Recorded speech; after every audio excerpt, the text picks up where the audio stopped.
اما بعد فقد قال الله تبارك وتعالى كما ورد في سورة لقمان حاكيا عن لقمان عليه السلام اعوذ بالله من الشيطان الرجيم بسم الله الرحمن الرحيم يا بني اقم الصلاة وأمر بالمعروف وانه عن المنكر واصبر على ما أصابك ان ذلك من عزم الامور ولا تصعر خدك للناس ولا تمش في الارض مرحا ان الله لا يحب كل مختال فخور واقصد في مشيك واغضض من صوتك ان انكر الاصوات لصوت الحمير صدق الله العظيم رب اشرح لي صدري ويسر لي امري واحلل عقدة من لساني يفقهوا قولي اللهم ربنا الهمنا رشدنا واعذنا من شرور انفسنا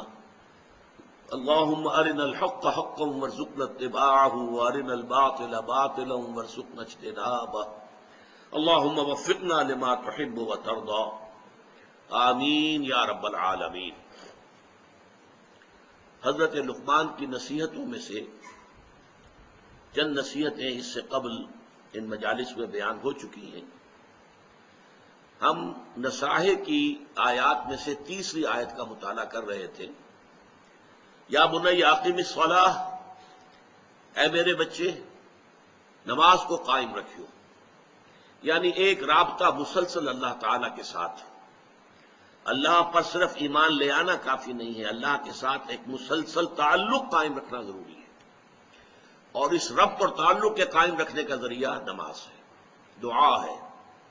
اسی سے تمہارے اور رب کے تعلق میں وہ حرارت اور وہ گرمی رہے گی، گرم جوشی رہے گی کہ جو در حقیقت مطلوب و مقصود ہے۔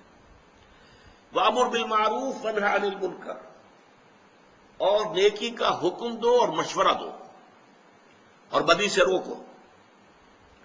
امر کا لفظ عربی زبان میں مشورے کے لیے بھی آتا ہے اور حکم کے لیے بھی آتا ہے۔ چنانچہ ایک مشہور شاعر کا ایک مصرع ہے، اپنی محبوبہ سے مخاطب ہو کر کہتا ہے اطعت لآمری کا لسر میں حبلی، تو نے بالآخر انہی لوگوں کی بات مان لی جنہوں نے تجھے مجھ سے تعلق منقطع کرنے کا مشورہ دیا تھا۔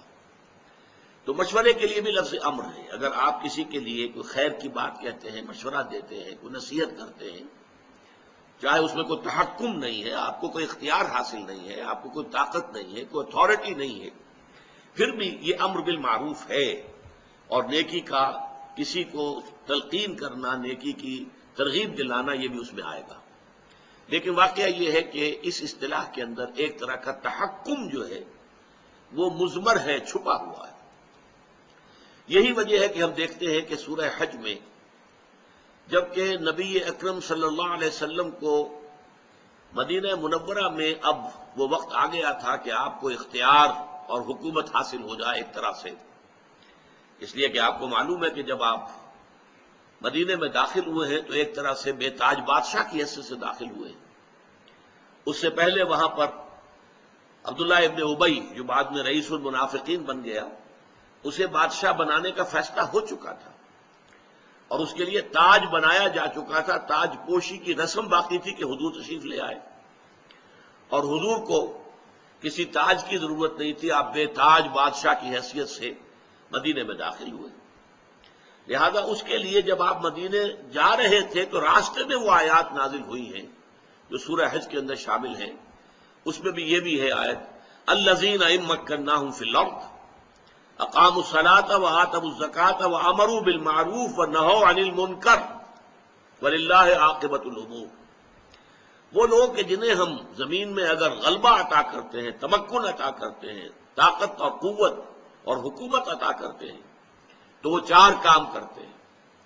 یہ گویا کہ ایک طرح سے نبی اکرم صلی اللہ علیہ وسلم کا مینیفیسٹو تھا، کیونکہ آپ جو اب جا رہے تھے تو اللہ تعالیٰ کے تو علم میں تھا نا کہ اب آپ جائیں گے تو وہاں پر زمین و آسمان کا فرق واقع ہو چکا ہوگا۔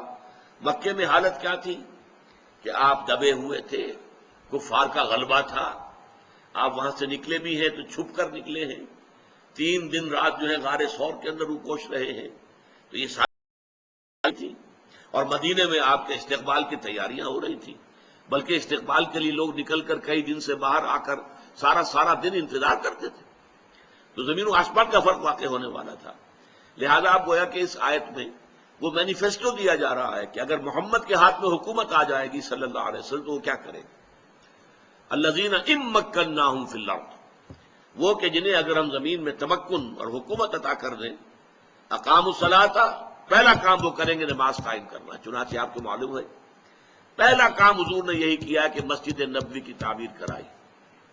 اپنے لیے کوئی گھر تعمیر نہیں کروایا، مسجد نبوی کی تعمیر. اسی کے حجروں کے اندر آپ کی بھی جگہ تھی. اللہ خیر وسلم. کوئی اپنے لیے محل تعمیر نہیں کرایا اس بے تاج بادشاہ نے صلی اللہ علیہ وسلم. وفدا و آباؤنا و امہاتنا. سب سے پہلا کام اقامت الصلاۃ. بلکہ جمعہ جیسا کہ آپ کو معلوم ہے کہ جمعہ مکے میں ہوتا ہی نہیں تھا. جمعہ ہوتا ہی وہاں ہے جہاں مسلمانوں کا اقتدار ہو اور غلبہ ہو. تو پہلا جمعہ جو ہے وہ آپ نے ادا کیا مدینے میں. ابھی آپ مدینے نہیں پہنچے تھے، قباء میں جو ٹھہرے ہیں آپ، اور اس کے بعد جب قباء سے جا رہے تھے مدینے کی طرف تو وہ جمعے کا دن تھا، جمعے کا وقت ہو گیا. درمیان میں آپ نے جمعے کی نماز ادا کی. وہ پہلا جمعہ ہے جو حضور نے ادا کیا. بہرحال الذین ان مکناہم فی الارض اقاموا الصلاۃ وآتوا الزکاۃ، اور زکوٰۃ دیں گے، زکوٰۃ کا نظام قائم کریں گے تاکہ معاشرے کے اندر جو لوگ کسی وجہ سے معاشی اعتبار سے پیچھے رہ گئے ہیں، خود مکتفی نہیں ہیں، اپنے پاؤں پر کھڑے نہیں ہیں، اپنی ضروریات پوری کرنے پر قادر نہیں ہیں، ان کی دیکھ بھال کی جا سکے، ان کی مدد کی جا سکے، ان کی کفالت کا بندوبست کیا جا سکے. اور اس کے بعد دو چیزیں اور وہ حکم دیں گے بھلائی کا، یامرون بالمعروف وینہون عن المنکر، روکیں گے بدی سے. تو گویا کہ اس میں ایک تحکم کا، ایک قدرت، طاقت، ایک طرح کی اتھارٹی، یہ اس اصطلاح کے اندر مضمر ہے.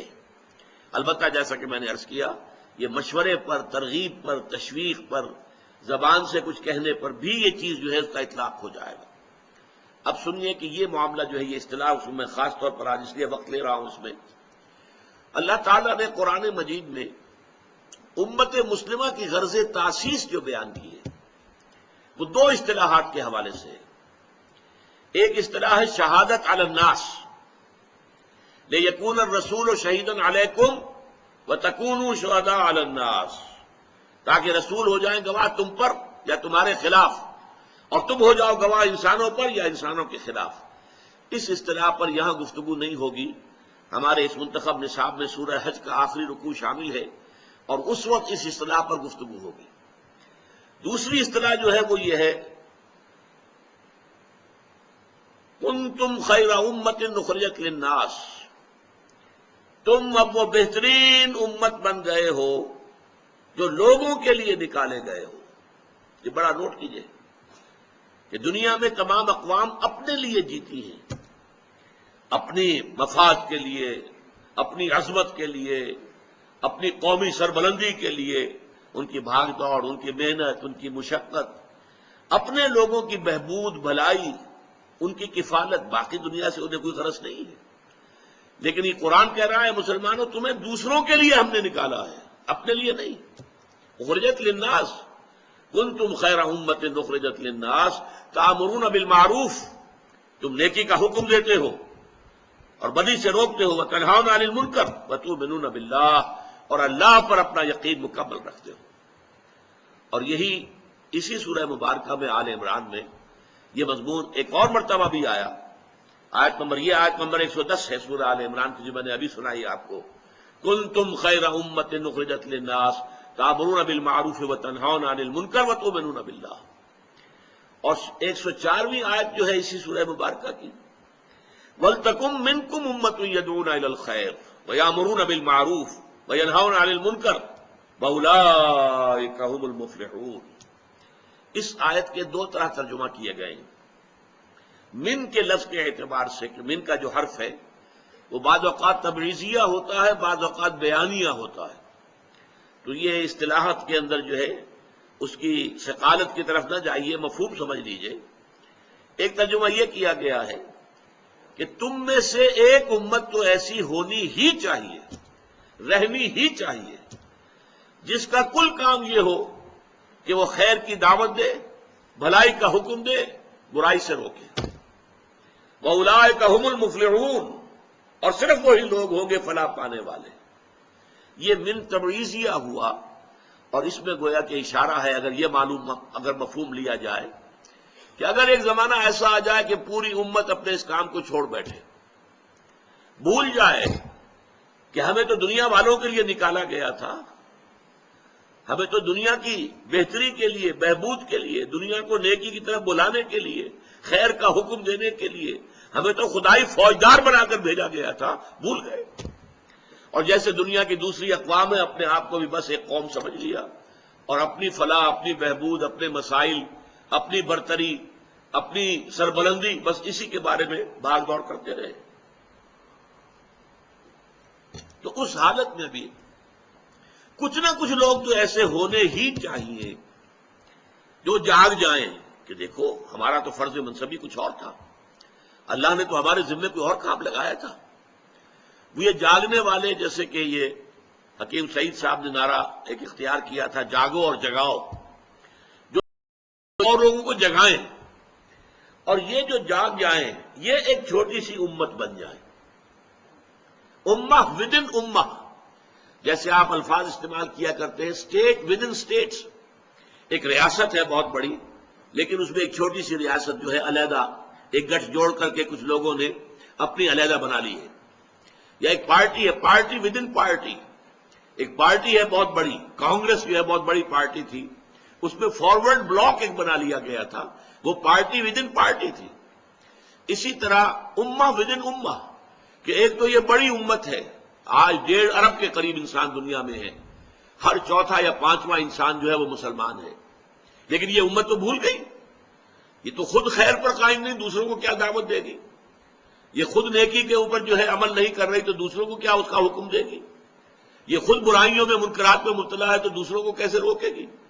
لہذا اب ان میں سے جو جاگ جائیں، جو ہوش میں آ جائیں، وہ مل جل کر ایک امت بن جائیں، امہ فدن امہ، بڑی امت میں چھوٹی امت، اور یہ صرف 3 کام کرے، یدعون الی الخیر، خیر کی طرف دعوت دے، اور سب سے بڑا خیر قرآن مجید ہے، ہوا خیر مما یجمعون، سورہ یونس میں فرمایا تم دنیا میں جتنی چیزیں بھی جمع کرتے ہو، دولت ہے، مال ہے، اسباب ہے، اور بڑی طرح کا جو مال و اسباب گھر کا ہے، اعلیٰ فرنیچر ہے، بہترین برتن تم نے فراہم کیے ہیں، بہت ہی عمدہ جو ہے ڈیکوریشن پیسز کہیں کہیں سے لے کر آئے ہو، یورپ سے، افریقہ سے، یہ چیزیں تمہیں بہت محبوب ہیں، لیکن ان سب سے بڑھ کر زیادہ قیمتی شے قرآن مجید ہے، ہوا خیر مما یجمعون۔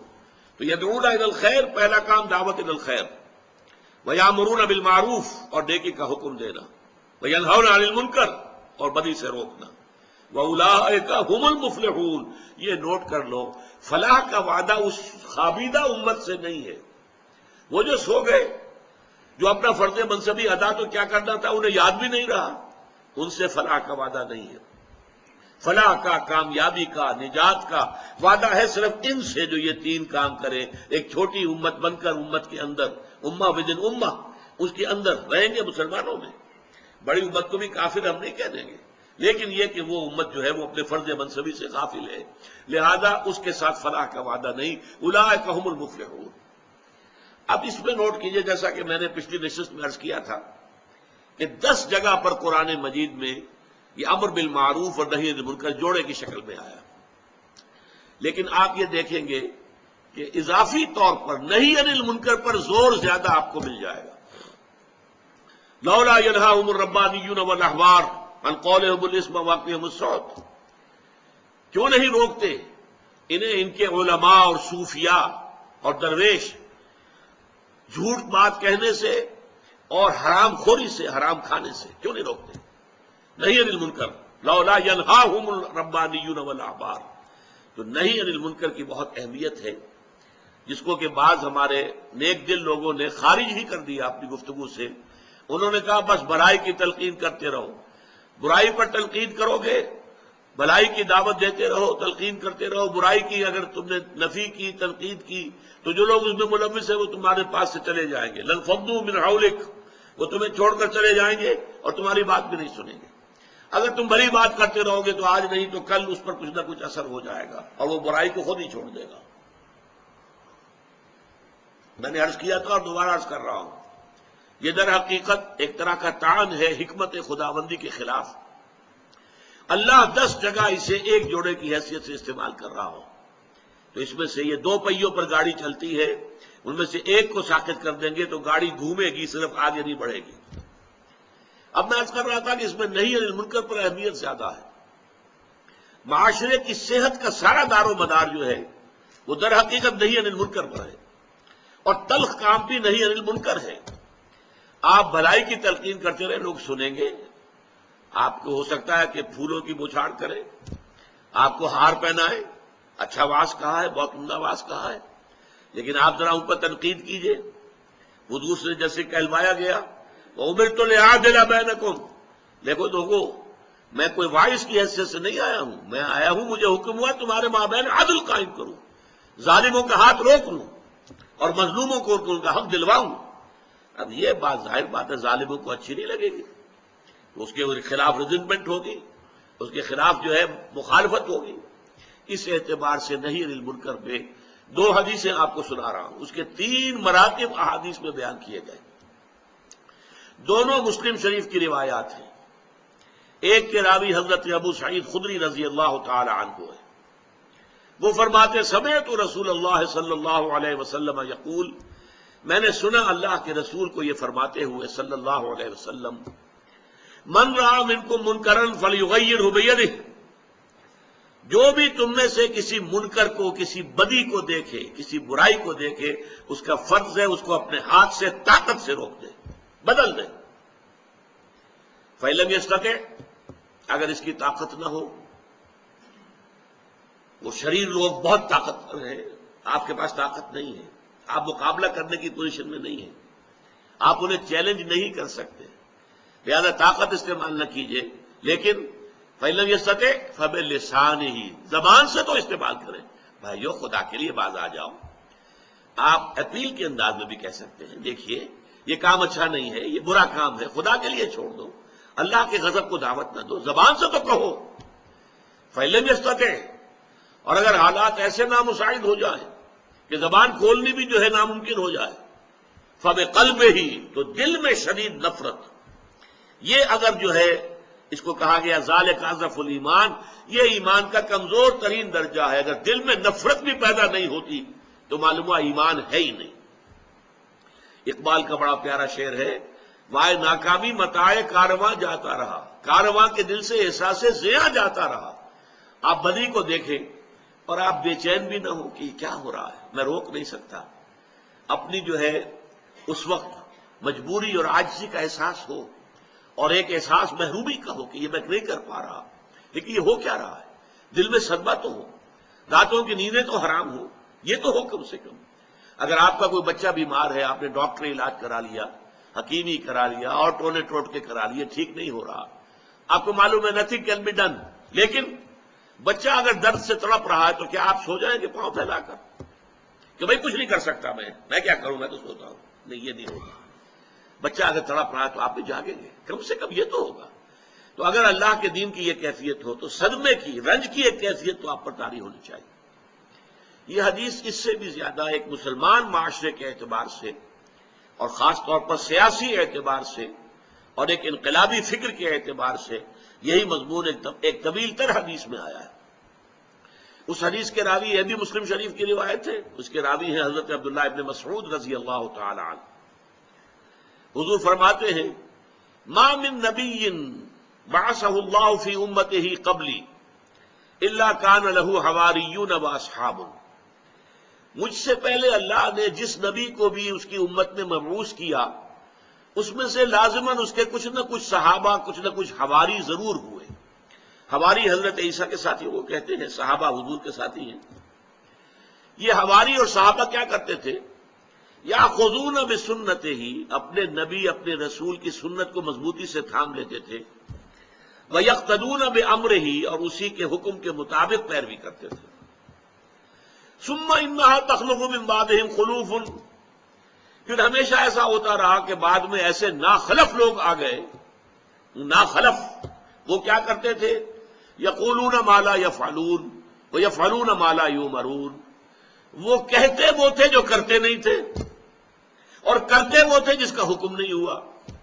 بدعات، نئی نئی رسومات، نئے نئے جلوس، نئے نئے طریقے اختیار کیے جا رہے ہیں محبت رسول کا اظہار کرنے کے لیے، اور اطاعت رسول نہیں ہو رہی، اتباع رسول نہیں ہو رہا. یفعلون ما لا یؤمرون ویفعلون ما لا یؤمرون ویقولون ما لا یفعلون. کہتے وہ تھے اللہ کی محبت کا دعویٰ، رسول کی محبت کا دعویٰ، لیکن یہ ہے کہ عمل میں کچھ نہیں، اور عمل میں اس کے برعکس بدعات، نئی نئی رسومات. اب فرمایا حضور نے فمن جاہدہم بیدہ فہو مومن، تو جو کوئی بھی ان سے جہاد کرے گا اپنے ہاتھ کے ساتھ، طاقت کے ساتھ، وہ مومن ہوگا. اللہم ربنا اجعلنا منہم، اللہ تعالی ہم سب کو بھی ان میں شامل کرے. ومن جاہدہم بلسانہ فہو مومن، اور جو کوئی جہاد کرے گا ان کے خلاف اپنی زبان سے، وہ بھی مومن ہوگا. ومن جاہدہم بقلبہ فہو مومن، کم ترین درجے میں جو دل سے جہاد کرے گا، دل سے نفرت رکھے گا، وہ بھی مومن ہوگا. وَلَيْسَ وَرَاءَ ذَلِكَ مِنَ الْإِيمَانِ حَبَّةُ خردل، اس کے بعد تو ایمان رائی کے دانے کے برابر بھی نہیں ہے. یہی خردل کا لفظ جو ہے یہ سورہ لقمان کے دوسرے رکوع میں آیا تھا، یا بنی انہا ان تک مثقال حبۃ من خردل، رائی کا دانہ. اور یہاں حضور نے فرمایا وَلَيْسَ وَرَاءَ ذَلِكَ مِنَ الْإِيمَانِ حَبَّةُ خردل، اس کے بعد تو ایمان رائی کے دانے کے برابر بھی نہیں. میں نے کیوں کہا یہ سیاسی اعتبار سے، معاشرتی اعتبار سے، انقلابی سوچ کے اعتبار سے یہ بہت اہم حدیث ہے. ہم جس معاشرے میں ہیں صورت یہی ہے، اکثر و بیشتر مسلمان ممالک میں حکمران کون ہیں جن کا دین سے کوئی سروکار نہیں، جن کی سوچ مغربی، تہذیب مغربی، رہن سہن مغربی، ان کے ساری ویلیوز مغربی. وہ تو در حقیقت یوں سمجھیے کہ مغرب ہم پر حکمران ہے بائی پراکسی. وہ یہاں سے جانے سے پہلے اپنی خاص تعلیم و تربیت، اپنے نظام تعلیم کے ذریعے سے جن لوگوں کو اپنے رنگ میں رنگ گیا تھا ان کے ہاتھ میں اختیار آیا اور ان کی حکومت ہے. اب ان کے خلاف یہ کام کرنا ہوگا، جہاد بالید، جہاد باللسان، جہاد بالقلب. سب سے پہلے جہاد بالقلب اگر ہے تو گویا کہ ایمان ہے، اللہ کا شکر ہے. بدی سے نفرت ہے، اور بدی کو دیکھ کر طبیعت کے اندر جو ہے بے چینی پیدا ہوتی ہے، کوفت ہوتی ہے، تو اللہ کا شکر ادا کیجئے کہ ایمان ہے. اب جہاد باللسان شروع کیجئے، مل جل کر کوشش کیجئے کہ لوگوں کو کہیں کہ یہ غلط کام مت کرو، حکومت سے بھی کہیں، جو ذرائع ابلاغ ہے ان کو استعمال کریں کہ اللہ کے لیے باز آ جاؤ، اللہ کے احکام پر چلو. یہ سود جو ہے حرام ہے، اس کے اوپر سارا بینکنگ نظام چل رہا ہے، اسے ختم کرو. ہر طرح سے یہ فحاشی اور یہ عریانی اور بے پردگی یہ اسلام کے خلاف ہے، اس کو ختم کرو. زبان سے کہیں، یہ ہے جہاد باللسان. اور اس کے بعد اگر طاقت جو ہے فراہم ہو جائے اور اتنی جمعیت فراہم ہو جائے کہ پھر میدان میں آ کر چیلنج کیا جائے انہیں، اب ہم یہ کام نہیں ہونے دیں گے، پرامن طریقے سے مظاہرہ کیا جائے، گھیراؤ کیا جائے، پیکٹنگ کی جائے کہ اب یہ کام ہم نہیں ہونے دیں گے، چلاؤ ہم پر گولیاں، مارو ہمارے سروں پر لاٹھیاں، ہم جھیلیں گے، برداشت کریں گے، لیکن یہ کہ اب یہ کام جیتے جی نہیں ہونے دیں گے. یہ ہے در حقیقت نہی عن المنکر کی اہمیت. اس کے بعد اس آیت میں آیا وَاصْبِرْ عَلَىٰ مَا أَصَابَكَ، اور بڑی عمدگی کے ساتھ جوڑ مل گیا ہے کہ پھر لاٹھیاں برسیں تب بھی صبر کرو، گولیاں چلیں تو سینوں پر کھاؤ، پیٹھ پر نہ کھاؤ، صبر کرو، جھیلو. میدان میں آ گئے ہو، اب یہ ظاہر بات ہے کہ ہر سطح پر ہوگا. آپ کے دل میں اگر نفرت ہے، وہ نفرت آپ کے طرز عمل سے ظاہر ہو جائے گی. دوسرا آدمی جو ہے اس کا آپ کے ساتھ سوشل تعلق جو ہے کمزور پڑ جائے گا، اور اس میں بھی آپ کو نقصان ہو سکتا ہے، وہ برداشت کرنا ہوگا. زبان سے آپ کہیں گے، اس میں ریزنٹمنٹ ہو سکتی ہے، وہ کہیں گے تمہیں کیا، تم کون ہوتے ہو، میں جانوں میرا کام جانے. جو بھی ہو برداشت کرو، کم سے کم یہ جو پرسیکیوشن جو ہے وربل ہو رہی ہے اس کو برداشت کرو. لیکن جب تم میدان میں آ گئے کہ اب بدی کو نہیں چلنے دینا، تو پھر تو ظاہر بات ہے کہ جان ہتھیلی پر رکھ کر میدان میں آنا ہوگا. وَاصْبِرْ عَلَىٰ مَا أَصَابَكَ، اور پھر صبر کرو ہر اس شے پر جو تم پر بیت جائے. دیکھیے یہاں وہ چار چیزیں پوری ہو گئی. وَالْعَصْرِ إِنَّ الْإِنسَانَ لَفِي خُسْرٍ إِلَّا الَّذِينَ آمَنُوا وَعَمِلُوا الصَّالِحَاتِ وَتَوَاصَوْا بِالْحَقِّ وَتَوَاصَوْا بِالصَّبْرِ. ایمان کے ضمن میں ایمان باللہ، توحید کے ساتھ، اور شرک سے اجتناب کرتے ہوئے اللہ کا شکر ادا کرنا. ایمان کے ضمن میں نمبر 2، انسانی اعمال ضائع ہونے والے نہیں ہیں، ان کے نتائج نکل کر رہیں گے. یہ تو دو ایمانیات کے ضمن میں، ایمان بالرسالت کا یہاں ذکر نہیں ہے۔ اعمال میں سے والدین کے ساتھ حسن سلوک اور پیروی کرنا اس کی جس نے کہ رخ اللہ کی طرف کر لیا ہو، نماز کو قائم کرنا، یہ اعمال صالحہ میں سے آ گیا۔ اگلی دو آیتیں ابھی اور ہیں کہ جن میں انسانی سیرت و کردار کے اچھے پہلوؤں کا ذکر ہے، اس کو بعد میں شامل کر لیجیے گا اس فہرست میں۔ پھر تواصوا بالحق، وہ آ گیا امر بالمعروف نہی عن المنکر۔ پھر تواصوا بالصبر واصبر علی ما اصابک، تو سورۃ العصر کے مضامین مکمل ہو گئے۔ اب اگلی دو آیتیں، ولا تصعر خدک للناس ولا تمش فی الارض مرحا، اور اپنے گال پھلا کر نہ رکھو، یہ عام طور پہ ترجمہ کر دیا جاتا ہے کہ غرور کی کیفیت جب ہوتی ہے تو انسان جو ہے وہ کشادہ پیشانی سے لوگوں سے نہیں ملتا، سیدھا بات نہیں کرتا، بڑا ذرا سا گردن میں خم، سعر اصل میں کہتے ہی ہے۔ اونٹ کو ایک بیماری ہوتی ہے جس سے اس کی گردن ٹیڑھی ہو جاتی ہے، یہ سعر ہے۔ تو جس کو ہم اپنی زبان میں کہتے ہیں کج روخی، ایک آدمی آپ سے بات کرنا چاہتا ہے، آپ اس سے فیس نہیں کر رہے، اسے ذرا یوں کر کے بات کر رہے ہیں، گویا کہ براہ راست اسے ایڈریس کرنا، یہ اپنے مقام سے آپ بڑا فروغ سمجھتے ہیں کہ یہ تو نیچے ہے، میرا مقام بہت بلند ہے۔ اسی طرح یہ جو کج کلاہی ہوتی ہے، کلاہ جو ہے وہ بھی ذرا ٹیڑھا ہو، ٹوپی جو ہے وہ ٹیڑھی ہو سر کے اوپر، تو یہ کج روخی اور کج کلاہی، یہ تمام چیزیں جو ہے یہ ہے ولا تصعر خدک للناس۔ جب کسی انسان کو خیر کی توفیق مل جاتی ہے، بھلائی کی توفیق مل جاتی ہے، جب وہ فطرت کے راستے پر چل رہا ہے اور نیکی کے راستے پر چل رہا ہے، تو اب سب سے بڑا خطرہ جو اسے لاحق ہو جاتا ہے، شیطان جو ہے اس کے لیے سب سے بڑا گڑھا جو کھودتا ہے جس میں کہ وہ گرا سکتا ہے اس کو، اگر انسان جو ہے چوکس اور چوکنا نہ ہو، تو وہ یہ کہ غرور پیدا ہو جائے، زوم پیدا ہو جائے اپنی نیکی پر، اپنے تقوی پر، اپنی بھلائیوں پر، اپنی عبادت گزاری پر اگر زوم پیدا ہو گیا، and you look down upon the others, دوسروں کو آپ بنظر استحقار دیکھنے لگے، تو آپ کی ساری اچیومنٹس زیرو سے ضرب کھا کر زیرو ہو جائے گی، گون ود دی ونڈ، ختم۔ اس لیے یہ بہت بڑی بات ہے۔ حدیث میں آیا ہے لن يدخل الجنہ من کان فی قلبہ مثقال ذرۃ من کبر، وہ مثقال ذرہ پھر آ گیا، یا جنت میں ہرگز داخل نہیں ہو سکے گا وہ شخص جس کے دل میں ذرے کے ہم وزن بھی تکبر ہوگا۔ اور حدیث قدسی ہے الکبر ردائی، تکبر تو میری چادر ہے، مجھ پر راست آتی ہے۔ المتکبر اللہ کے ناموں میں سے ہے، هو اللہ الذی لا الہ الا هو الملک القدوس السلام المومن المہیمن العزیز الجبار المتکبر، وہ المتکبر ہے، المتعال ہے، بہت بلند ہونے والا اور بہت تکبر کرنے والا، لیکن بندے کے لیے نہیں۔ بندے کے دل میں اگر تکبر آ گیا تو اس کی ساری نیکی، سارا تقویٰ زائل ہو جائے گا۔ ولا تصعر خدک للناس، تواضع ہونی چاہیے۔ شیخ سعدی نے بڑی خوبصورت اس کے لیے مثال دی ہے۔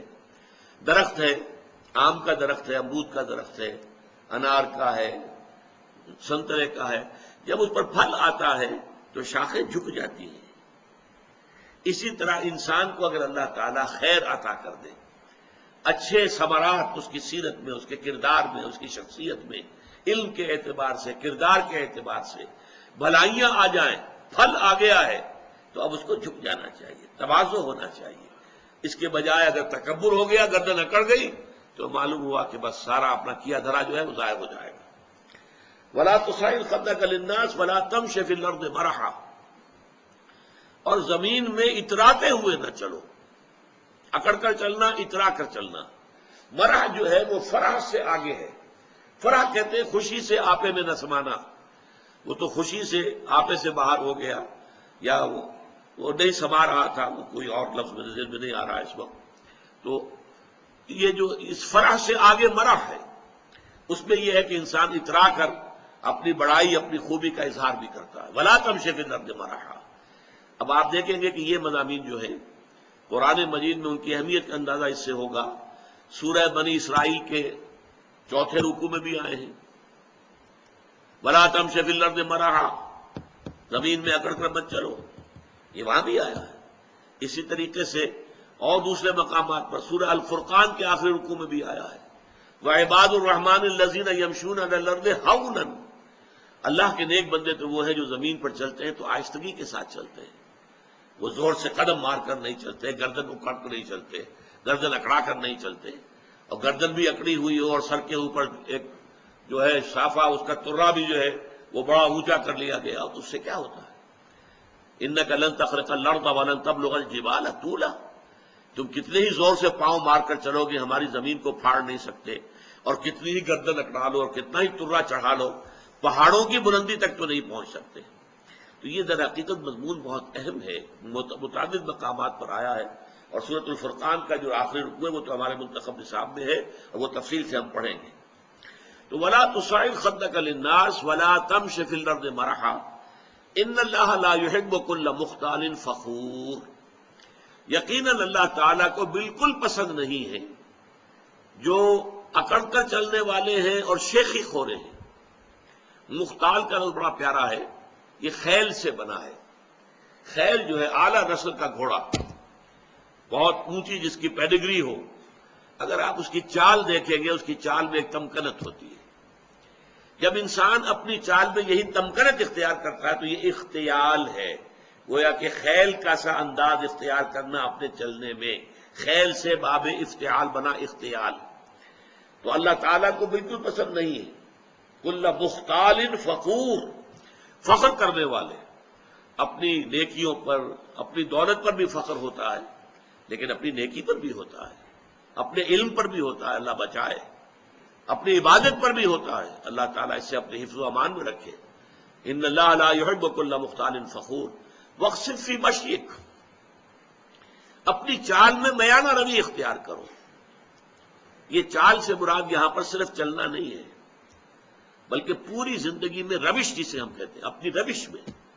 اب روش بھی اصل میں تو چلنے کے معنی میں آتا ہے، لیکن روش کیا ہے؟ رویہ، روش ہر اعتبار سے ایک درمیانی کیفیت۔ والقصد فی الفقر والغنا، حضور نے فرمایا ایک حدیث میں کہ مجھے میرے پروردگار نے 9 باتوں کا حکم دیا، ان میں سے ایک یہ بھی ہے کہ چاہے تنگی ہو اور چاہے کشادگی ہو، کافی مال موجود ہو، ہر حال میں اقتصاد، قصد، درمیانی راستہ اختیار کرنا۔ یعنی یہ کہ اگر بہت تنگی ہے تو کوئی حرج نہیں ہے، کسی وقت قرض بھی لیا جا سکتا ہے، لیکن یہ کہ جو ضروری کام کرنے کے ہیں وہ کرنے ہی ہیں۔ اور اگر زیادہ دولت آ گئی ہے تو بہت زیادہ کھل کھیلنے کی ضرورت نہیں ہے، اس میں بھی یہ ہے کہ محتاج انسان جو ہے وہ خرچ کرے، صحیح صحیح جگہ پر خرچ کرے۔ تو والقصد فی الفقر والغنا، تو یہ بھی اسی طریقے سے چال کا انداز بھی، اس میں بھی یہ ہے کہ نہ بہت تیز چل رہا ہو آدمی، نہ بہت دھیمے چل رہا ہو، اس میں بھی محسوس ہو کہ ایک درمیانی چال سے انسان چل رہا ہے۔ خرچ کے اندر خاص طور پر یہ معاملہ آتا ہے کہ نہ تو کوئی بخیلی کا انداز ہو اور نہ اسراف ہو، نہ تبذیر ہو۔ اسراف سے تبذیر اور زیادہ بری شے ہے۔ اسراف تو یہ ہے کہ آپ حقیقت میں جس شے کی ضرورت ہے اس پر ضرورت سے زیادہ خرچ کریں، یہ اسراف ہے۔ کھانا آپ کی ضرورت ہے، وہ ایک سالن روٹی سے بھی گزارا ہو سکتا ہے، کئی ڈشز، کئی کھانے، یہ اسراف ہے۔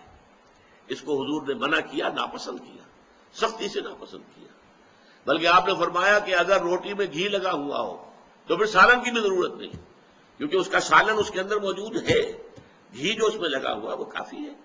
آپ اس کو حلق سے اتارنے کے لیے بڑی آسانی کے ساتھ نرم ہو جاتی ہے روٹی، سالن کی ضرورت یہی ہوتی ہے نا۔ تو اس حوالے سے اس میں جو ہے اسراف نہ ہو، اور تبذیر جو ہے یہ بہت بڑا گناہ ہے۔ نمود و نمائش کے لیے، دکھاوے کے لیے، اپنی دولت کا اظہار کرنے کے لیے اور مال خرچ کرنا جہاں کوئی ضرورت نہیں۔ بچی کی شادی ہے تو کوٹھی پوری بقع نور بنی ہوئی ہے، بجلی خرچ ہو رہی ہے، یہ ہو رہا ہے، اس کے اوپر کتنا خرچ ہو رہا ہے، کائے کے لیے؟ یہ سب نمائش، نمود، اور اس کا جو نتیجہ نکلتا ہے کہ اسی کوٹھی کے اندر کوئی باورچی ہوگا، کوئی جو ہے وہ ان کا شوفر ہوگا، کوئی چوکیدار ہوگا، ان کی بچیاں جو ہیں ہو سکتا ہے کہ وہ بوڑھی ہو رہی ہوں گھر میں بیٹھی ہوئی، اور ان کے ہاتھ پیلے نہیں ہو سکتے کہ کوئی بنیادی ضرورت کی چیزیں بھی فراہم نہیں ہے۔ ان کے دلوں میں محبت پیدا ہوگی سیٹھ صاحب کے لیے، یا یہ کہ نفرت پیدا ہوگی، نفرت اور غصہ۔ اسی لیے پھر جب کے زمانے میں سرخ جھنڈے بہت لاہور کی سڑکوں پہ نظر آئے تھے تو دولت مند لوگوں کو بڑا خوف ہو گیا تھا کہ یہ لوگ جو ہے یہ ہمارے پیٹ چاک کریں گے، ہمارے پیٹ پھاڑیں گے، یہ نفرتیں پیدا ہوتی ہیں۔ اسی لیے کہا گیا ان المبذرین کانوا اخوان الشیاطین، یہ سورہ بنی اسرائیل میں، یہ بھی ہمارے منتخب نصاب میں درس آ جائے گا کہ یہ جو نمود و نمائش کے لیے دولت اڑانے والے لوگ ہیں یہ تو شیطانوں کے بھائی ہیں۔ وکان الشیطان لربہ کفورا، اور یقیناً شیطان جو ہے وہ اپنے پروردگار کے لیے، اپنے مالک اور رب کے حق میں بہت ہی ناشکرا تھا۔ وقصر فی مشیک واغضض من صوتک، اور اپنی آواز کو پست رکھو۔ اس کے کیا معنی ہے؟ آواز کا پست رکھنا، ایک تو یہ کہ عام گفتگو میں بھی خام خواہ انسان زیادہ بلند آواز سے نہ بولے بلکہ دھیمے انداز میں گفتگو کی جائے، لیکن ایک خاص موقع ہوتا ہے، آپ کا کسی سے کوئی آرگومنٹ ہو رہا ہے، کوئی بحث ہے، کوئی حجت بازی ہو رہی ہے، اور جب آپ دیکھتے ہیں کہ آپ دلیل کے اعتبار سے کمزور پڑ گئے ہیں تو آپ اپنی آواز بلند کر دیتے ہیں۔ یعنی یہ کہ دلیل کے اندر جو کمی پڑ گئی ہے اسے کمپنسیٹ کرتے ہیں کہ آواز کا والیوم بڑھا دیا۔ یہ در حقیقت شے ہے جو یہاں پر بیان کی جا رہی ہے کہ خواب کا بلند آوازی کے ذریعے سے کسی کو مرغوب کرنے کی کوشش کرنا یہ غلط ہے۔ آپ جو ہے اپنی بات کے وزن کے اعتبار سے، وہ اگر عقلی اعتبار سے وزندار بات ہے تو اس سے منوائیے، اس کی دلیل کے اعتبار سے، ورنہ یہ ہے کہ ہر حال میں پست آواز رکھنا بھی اچھا نہیں ہے۔ بعض مواقع ایسے ہوتے ہیں، مثلا یہ کہ میں آپ کو حدیث سنا رہا ہوں کہ حضور صلی اللہ علیہ وسلم، ظاہر بات ہے کہ حضور کے طرز عمل کے بعد تو کسی چیز کو کوشچن نہیں کیا جا سکتا۔ حضور جب خطبہ دیتے تھے، اب آپ کے علم میں ہے کہ دو طرح کے مقررین ہوتے ہیں۔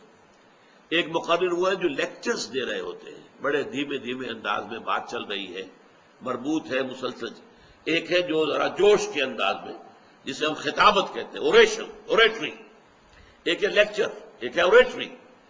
تو حضور کا خطاب جو تھا وہ اوریٹری کی نوعیت کا تھا، اور حدیث میں جو الفاظ آتے ہیں، یہ مسلم شریف کی روایت ہے عن جابر ابن عبداللہ انصاری رضی اللہ تعالی عنہ، اور ان سے یہ دو طرق سے مروی ہے یہ روایت کہ نبی اکرم جب خطبہ دیتے تھے، اذا خطب احمرت عیناہ، تو آپ کی دونوں آنکھیں سرخ ہو جاتی تھی، وعلا صوتہ، اور آپ کی آواز بہت بلند ہو جاتی تھی، واشتد غضبہ، اور آپ غضبناک ہو جاتے تھے، حتیٰ کانہ منذر جیش، ایسا ہوتا تھا جیسے کہ کسی لشکر کو پھر ڈرایا جا رہا ہے۔ یقول سبحکم ومساکم، کہ دیکھو تمہارا دشمن یا تو صبح تم پر چھاپا مارے گا یا شام کو تم پر چھاپا مارے گا۔ تو جس طریقے سے کہ اسے ڈرایا جاتا ہے اور خبردار کیا جاتا ہے، اور جوش کے ساتھ اور جذبے کے ساتھ، تو حضور کا جو انداز ہے وہ در حقیقت خطابت کا یہ تھا۔ اس پہلو سے یہ ہے کہ یہ چیز مستقل نہیں ہے، البتہ یہ ہے کہ عام طور پر بلند آوازی کو اپنا وصف بنا لینا۔ تو اس کے بعد جو فرمایا ان انکر الاصوات لصوت الحمیر، اب یہ بھی دیکھیے قرآن مجید کا ایک خاص انداز ہے۔ اسی رکوع میں ہم نے منکر اور معروف یہ دو اصطلاحیں دیکھی، وامر بالمعروف ونہی عن المنکر، اس منکر سے انکر کا لفظ یہاں آ گیا، ان انکر الاصوات لصوت الحمیر، سب سے زیادہ ناپسندیدہ آواز گدھے کی آواز ہے۔ بلند تو بڑی ہوتی ہے، ڈیچو ڈیچو جب وہ کرتا ہے تو، لیکن یہ کہ کسی بھی انسان کو وہ اچھی لگتی ہے آواز، کسی کو اچھی نہیں لگتی۔ تو آواز کی محض بلندی جو ہے اس کا حسن نہیں ہے، جہاں بلندی کی ضرورت ہو وہاں پر ہو، لیکن یہ کہ عام طور پر گفتگو میں آواز جو ہے وہ پست رہے، اور یہ ہے کہ انسان گفتگو کرے تو اپنے دلیل پر، اپنے موقف کے عقلی طور پر مضبوط ہونے پر اپنا جو ہے وہ انحصار اور دار و مدار رکھے، نہ کہ آواز کی بلندی پر۔ بہرحال یہ جو دو آیتیں ہیں آخر کی اس رکوع کی، ان میں تواضع اور تکبر کا ازالہ، تواضع جو انسان میں پیدا ہوتی ہے وہ اس سے، اس کا عملی میں آپ کو نسخہ بتا رہا ہوں، انسان اپنے عیبوں پر نگاہ رکھے، اپنی بھلائیوں پر نہ زیادہ نگاہ جمائے، اپنی کوتاہیوں۔ کون شخص ان کا کامل ہے؟ کامل کوئی نہیں، کسی نہ کسی پہلو سے کوئی خامی، کوئی کمی کہیں نہ کہیں تو ہے، اس پر نگاہ جمائے رکھے، تو اس سے یہ ہے کہ تکبر پیدا نہیں ہوگا۔ تواضع پیدا ہوگا، انسان کے اندر حلم پیدا ہوگا، اور تکبر کا ازالہ اس سے ہوتا ہے انسان اس کائنات کی وسعتوں کا، اس کی پہنائیوں کا ذرا تصور کرے، اس پوری کائنات میں میری حیثیت کیا ہے؟ ایک نقطے کے برابر بھی نہیں، نقطہ بھی بڑی شے ہے، کیا حیثیت ہے ہماری؟ اور اس کے لیے وہ جو میں نے ابھی آپ کو تمثیل سنائی، انک لن تخرق الارض ولن تبلغ الجبال طولا، کتنا ہی زمین پہ پاؤں پٹک پٹک کر چلو تم ہماری زمین کو پھاڑ نہیں سکتے، اور کتنا ہی گردنوں کو اکڑا لو اور کتنے ہی ان پر ترے اور چڑھا لو تم ہمارے پہاڑوں کے برابر نہیں ہو سکتے۔ تو یہ دراصل اپنی جو بھی کمی ہے اپنے آپ کو انسان سمجھے کہ میں بہت حقیر انسان ہوں، اس کائنات کے لیے میری حیثیت کیا ہے؟ ہاں، اللہ تعالیٰ کی نظر کرم اگر ہو اور اللہ تعالیٰ میری خطاؤں سے درگزر فرمائے تو بہت بڑا کامیابی کا معاملہ ہو جائے گا، ورنہ تو یہ ہے کہ ہر وقت انسان کو ڈرتے رہنا چاہیے، اپنی کوتاہیوں اور کمزوریوں کے اوپر نگاہ رکھنی چاہیے۔ اس سے یہ ہے کہ تکبر ہرگز پیدا نہیں ہوگا، بلکہ اللہ تعالیٰ کی جناب میں عجز اور انکساری جو ہے، جس کی کہ ہمیں حدیث کے اندر ایسی ایسی مثالیں ملتی ہیں۔ حضور اپنے اس مقام رفیع کے باوجود، سید المرسلین حبیب رب العالمین، اپنے اس مقام پر بھی جب اللہ سے مخاطب ہوتے تھے تو ایک دعا ہے جو میرا کتاب چاہے مسلمانوں پر قرآن مجید کے حقوق، اس کے آخر میں میں نے وہ دعا دی ہے، درج کی ہے، اللہم انی عبدک، اے اللہ میں تیرا بندہ ہوں، وابن عبدک، میرا باپ بھی تیرا ایک غلام تھا، وابن امتک، میری ماں بھی تیری ایک ادنا کنیز تھی، فی قبضتک، میں تیرے قبضہ قدرت میں ہوں، ناصیتی بیدک، میری پیشانی تیرے ہاتھ میں ہے، جدھر چاہے لے جائے، ماضٍ فی حکمک، اور میرے پورے وجود میں تیرا حکم جاری و ساری ہے، عدل فی قضاؤک، اور میرے بارے میں جو فیصلہ تو کرے وہ عدل پر مبنی ہوگا۔ یہ انداز محمد الرسول اللہ کا اپنے پروردگار سے تخاطب کا تھا۔ بارک اللہ لی ولکم فی القرآن العظیم ونفعنی وإیاکم بالآیات والذکر الحکیم۔